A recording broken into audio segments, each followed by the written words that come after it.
The opposition's labelled today Assassination Day. One of your senior colleagues calls it Liberation Day. Is it a happy anniversary for you? I call it a day of more work as Prime Minister, so I'm determined to make sure that our nation is a nation of opportunity right around the country.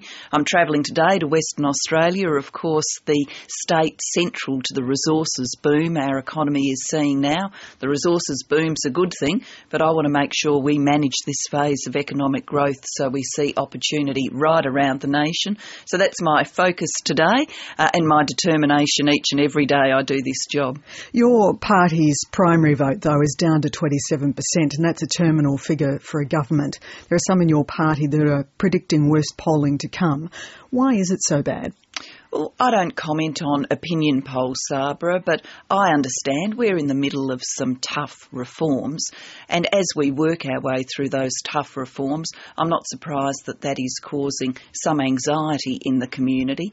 But can I certainly say this, anybody who thinks that I'm going to fold because it's a bit tough out there has got me wrong, absolutely wrong, and we're doing these tough reforms because they're right for the country's future. It's what Australia needs to make sure we've got a strong economy and opportunity for all in the future. But when you took over the leadership of the party last year, I mean, the polling was a large part of that, and you said that the party had lost its way.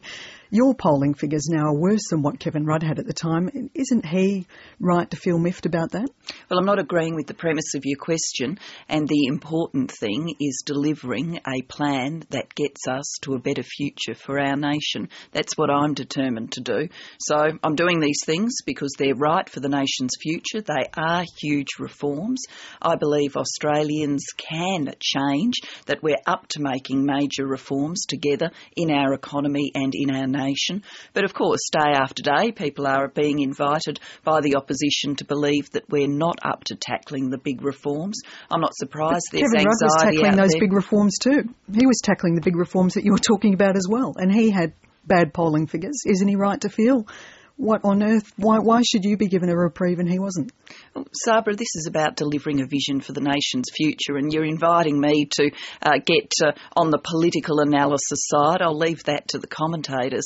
I judge myself and the progress of the government I lead by the difference we're making in the lives of Australians today and for the future.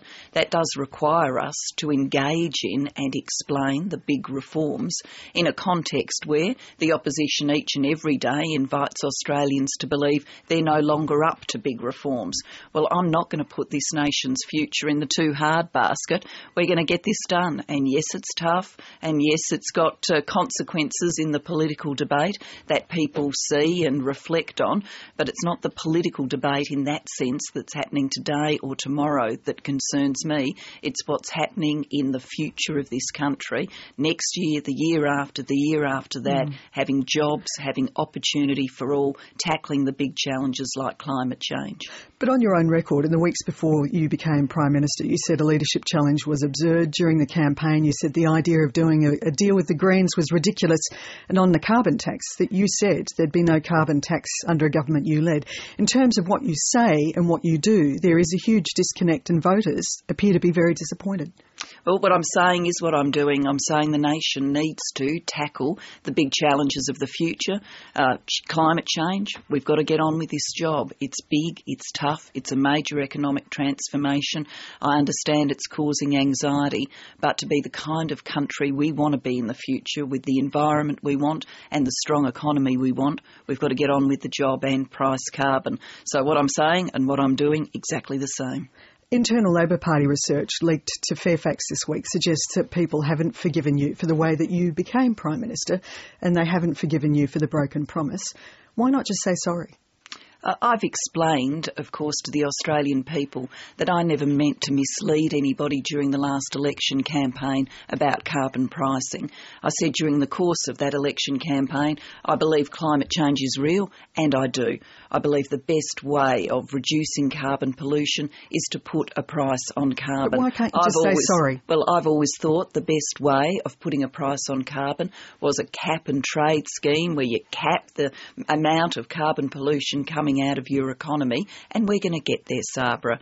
We're going to get there through a path I didn't expect during the election campaign of a fixed price period for around 3 to 5 years. So yes, the route to the objective is different. When I said those words during the election campaign, I didn't mean to mislead anybody, and I understand that people heard those words and they look at what's happening now and they perhaps look at me and say, well, what's going on? What did she mean then? What does she mean now?